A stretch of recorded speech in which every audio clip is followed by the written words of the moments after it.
He was up at 2 a.m. Couldn't get him back to sleep till 4. Rough. I can tell you, we will be taking a nap today. Anyways, today is Saturday, January 30th, and this is your daily financial news. We do this every day at 7:30. We do it live, so I don't have to edit anything, and we both can get on with our day. Because it is Saturday, I want you to remember that we do a live show every Saturday at 8 a.m. I target about 45 to 55 minutes, and I do it from my computer right over there so that we can answer questions. You leave comments, and we really allow to go deeper. I like my Saturday sessions. I really get a vibe for what people are thinking, doing across the country. I find it as helpful as hopefully you do. And then again, remember, if you're one of my students, join the Facebook group. It's a private group just for us. I will then speak with you at 9 a.m. right in the Facebook Live. Those are recorded just in case you can't attend. They're recorded so you can go back and look at them in the future. So as we get into the daily financial news today, I am reminded of a quote from Joe Kennedy back in 1929. Allow me to read it real quickly. It says, "If a Shoeshine boy is giving you stock tips, then it's time to get out of the market." And the more and more I read about what is going on in Reddit, the fact that it is open and is just generating a wave of activity. Yes, Jimbo, everybody can hear you. They know you're here. The fact that Reddit is kind of this open environment where people can come together, share great ideas and crazy ideas. To me, Reddit is going to quickly become the virtual Shoeshine boy. It may not be that today. I'm not saying that. It is just going to be a problem. It is going to be a problem. And let's realize that Joe Kennedy made his first fortune in this crash because not only did he get out of the market after a Shoeshine boy told him, he also aggressively shorted it. Then, of course, I think he went on to make money in liquor or something like that. But anyways, that was his first fortune. Next thing to kind of talk about is we had a couple of we have an interview coming out at 10 a.m. today. It's already recorded. It's posting at 10.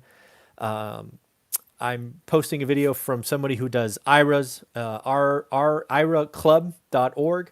That was a fascinating interview. I think you will like it, both about buying a property in your IRA, doing private money from your IRA.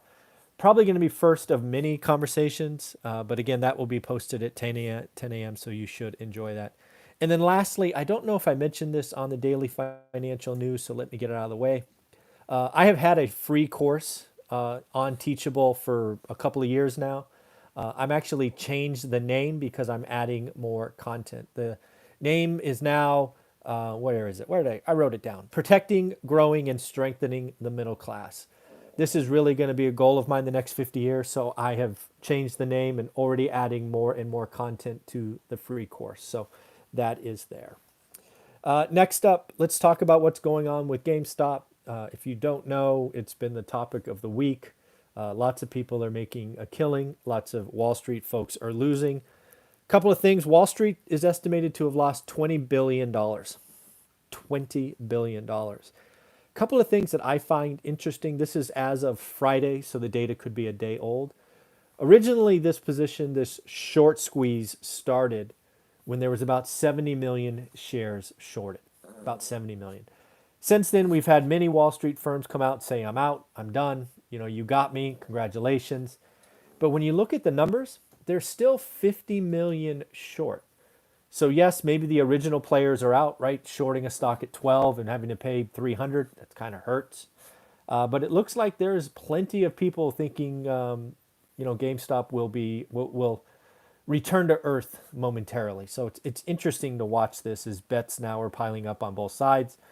It certainly seems like retail investors are buying calls and Wall Street is buying puts. You can tell that by contract volume. Wall Street's not typically doing 1, 2s, or 10s. They're usually doing hundreds and thousands. So it is going to be interesting to see this play out, in my opinion, over the next week. We will watch this. I think it unravels by Valentine's Day, right? February 14th. So we shall see what's happened. The other thing that I predicted and is already happening is people have seen what works. What works is finding a heavily shorted stock and then ganging up on it. So now what is happening is the top 50 shorted stocks, that list is being thrown around, and the retail investors are going, okay, rinse and repeat. Go buy some out of the money calls, then start buying the stock, run it up, and enjoy a profit. So we shall see what happens there. What else do we got today? Lots of stuff going on. Something else that's going to happen on the retail side is retail investors, once it starts to crack, you will see them splinter. Retail investors, my experience with them, they will stay together on the way up, but as it turns and goes down, they will splinter. It's easy to celebrate wins, not as easy to hold it together when the losses are building and compounding. So watch that as it moves forward. Earnings this last week were generally very good. Microsoft, I remember being good. So we are seeing generally decent numbers, but it was just nobody was paying attention given what was going on with these shorted stocks. Next week's going to be a big week. Amazon reports, Alphabet/Google reports. Let's just be honest. Both those companies are going to blow it out. Google's going to crush it with ad revenue. Amazon's going to crush it on revenue and cloud and all this stuff. I mean, and the analysts are going to be wrong. I think Amazon analysts have been wrong by like $10 the last 2 quarters combined. So it's just going to be interesting to watch them again. I am reminded, I don't normally do this, but I think it warrants a discussion. There's a topic I'm bringing up twice. I think the first time was Thursday, and that is Mark Cuban. Mark Cuban has said repeatedly in the last 48 hours, he has hedged the heck out of his portfolio. Lots of us know Mark Cuban as a billionaire, Shark Tank owner of the Dallas Mavericks. But what you don't realize is, yes, he had great timing selling broadcast, I think .net or .com to Yahoo. But what Mark got right is he hedged his Yahoo stock. I think Yahoo was trading at $89 at the point of acquisition, but then quickly went all the way down to $9. And because Mark's deal was in stock, that could have crushed him. But because he hedged, he protected the downside, he actually made more money on the hedge than he did on the acquisition. Go figure. Next up, it looks like the stimulus is going to be moving forward. The Democrats are getting ready to pass it without the Republicans. We all saw this was coming. This is what we discussed was coming this year. Lots and lots of spending. This is the first thing. They're going to use the budget allocation process to get it done with a simple majority. So expect that to happen. Something else that is very odd today is the worst run companies are getting the most stock increases, i.e. the stocks that like GameStop that don't really have a good business today, or American Airlines. So what you are going to see is these companies, as their stocks run up, they are going to release common shares. American Airlines is the first. It won't be the last. But they're raising $1 billion via the issue of common stock because of the drastically overvaluation of their stock. And they should use that $1 billion to pay off expensive debt. So we will see that coming. Lastly, again, I want to remind you about what was going on in the 1920s. This was before the quote from Joe Kennedy that I started this video with. One sec. Jimbo's making noise. Jimbo, what's up? Why can't you be quiet today? I guess he wanted to say hi again. I'm sorry. So I just want to remind you of what was going on in the 1920s because I think we are entering this period. In the 1920s, making money in the stock market was easy.